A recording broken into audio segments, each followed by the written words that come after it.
అందరికీ నమస్కారం. ఈరోజు మీ పిల్లల్ని జాగ్రత్తగా ఉంది, ఎందుకంటే ఈ ఊరు ప్రజలు మీకు రోజు వారాలు పడితే పిల్లలకి చదువు లేదు, సంధ్య లేదు. ఎందుకంటే దేవుడు మన దేవుడే, ఎందుకంటే దేవుడు సృష్టిస్తాడు. దేవుడు సృష్టించినప్పుడు మనం సృష్టించగలమా? దేవుడు ఆపినప్పుడే మనం ఆపగలం. అందరు వినరు. మీ పిల్లల్ని మీరు గొడుగులు వేసుకున్నప్పుడే బయటికి పంపియండి, లేదంటే జలుబులు, దగ్గులు, జ్వరాలు అవన్నీ వస్తాయి అన్నమాట. మీ సహాయం కోసం మీ పిల్లల కోసం ఎవ్వరు చేయలేరు. అలాగే పెనమనూరులో ఒక హత్య జరిగింది. ఆ హత్య ఏంటంటే మోనిత అనే ఒక అమ్మాయి ఉంది. మోనిత అమ్మాయి ఒక అమ్మాయి ఉంది. ఆ మోనిత అమ్మాయి అదే సంజయ్ రావు అనే ఒక కుర్రోడు, వాడు ఆమెను అందరినీ రోజు మిస్బిహేవ్ చేశాడు. ఆ మిస్బిహేవ్ వల్ల అందరూ సంజయ్ రావు మీద కంప్లైంట్ ఇచ్చారు. సంజయ్ రావు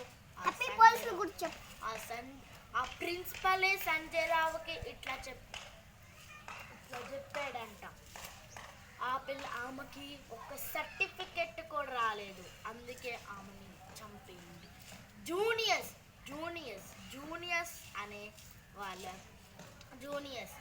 జూనియర్స్ని ఆమె చంపేసింది, కొట్టింది.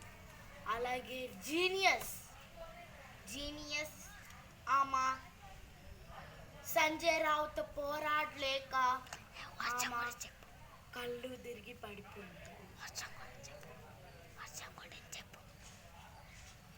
సరే, ఈరోజు వర్షం వరదలు పెనమనూరు నుంచి జింజేర్ నుంచి అన్ని ఊరిలో ఉన్నాయి. అంటే వణుకూరు తప్ప అన్ని ఊళ్ళో వర్షాలు, వరదలు. ఆ జగనన్న మన ప్రభుత్వం, చంద్రబాబు గారు మన ప్రభుత్వం కాదు.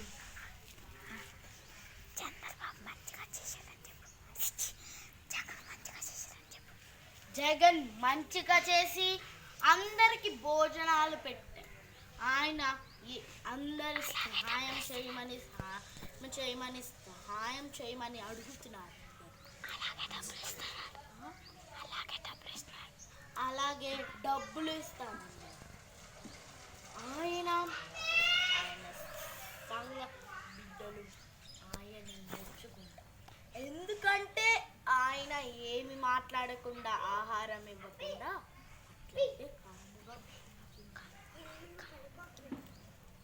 ఇల్లులు, అలాగే గ్రామస్తులు అందరు వినండి, ఇల్లులు అన్ని పడిపోతున్నాయి.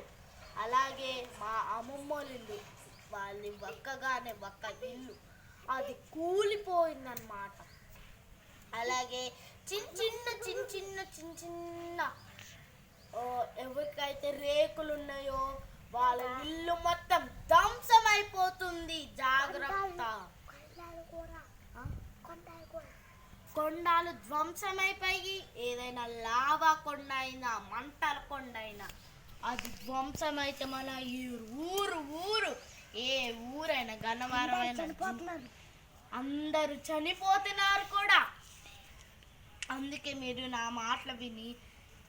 నా మాటలు విని మీరు కొంచెం మీ పిల్లల్ని బయటకు పంపేయకండి. అలాగే రౌడీలు కూడా అమ్మాయి చంపేశారు. రౌడీలు అనే సంజయ్ రావు ఆ అమ్మాయిని చంపేశారు. అలాగే బట్టలు లేకుండా, ఏమి లేకుండా దుప్పట కప్పేసి పడేసేసాడు సంజయ్ రావు అనే ఒక కుర్రోడు. అమ్మాయిని చంపేసి హాస్పిటల్లో పడేశాడు. అలాగే సంజయ్ రావు చెప్తున్నారు వాళ్ళ అమ్మ నాన్నలు, సంజయ్ రావు ఆ అమ్మాయి ఉరిపోసుకుందంట. వాళ్ళ అమ్మ నాన్నల్ని అలాగే పోలీసులు అసలు లోపలికి రానిలేదు వాళ్ళ అమ్మ నాన్నని. అందుకే మీరు కొంచెం రౌడీలతో మాట్లాడమండి. ఎవరైనా బయట ఉంటేనే మీరు కాలుమంతా నిండిపోయి ఆ గ్రామస్తులు ఇబ్బంది పడుతున్నారు. గుంటంతా నిండిపోయింది, చెరువులంతా నిండిపోయింది. అలాగే కృష్ణాపురం అనే నది చక్క ఊడిపోయి మన ఊరిలోకి చేరతాయి నీళ్లు. అందుకే గ్రామస్తులు కొంచెం చక్కగా మంచిగా మీ పిల్లల్ని చూసుకోండి. లేకపోతే జ్వరాలు, జలుబులు, దగ్గులు అవన్నీ వస్తాయి. ఎవరైనా రౌడీ సెన్స్లో మీకు కనిపిస్తే అందరు తడిసిపోతారు వదల వల్ల. అసలు ఎవరైనా రౌడీలా కనిపిస్తే మీకు రౌడీగా కనిపిస్తే అసలు మీకు ఎవరైనా తెలియని వాళ్ళు ఉంటే వాళ్ళు రౌడీలే. ముఖ్యంగా మీ పిల్లల అందరు మునిగిపోయి, చిన్న పిల్లలు మునిగిపోయి చచ్చిపోతున్నారు. ఎందుకంటే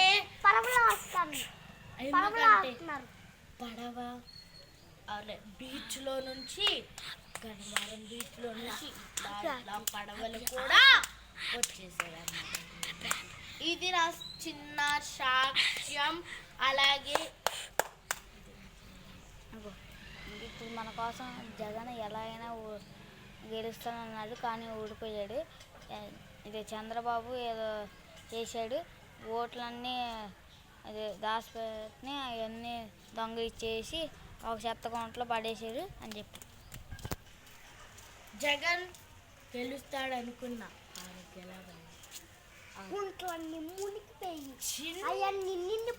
చంద్రబాబు ఓటుల పేపర్లన్నీ తీసి అలాగే గుంటలో పడేశాడు. అందుకే మనం జగన్కి ఓటేయాలి. జై జగన్. ఇది నా చిన్న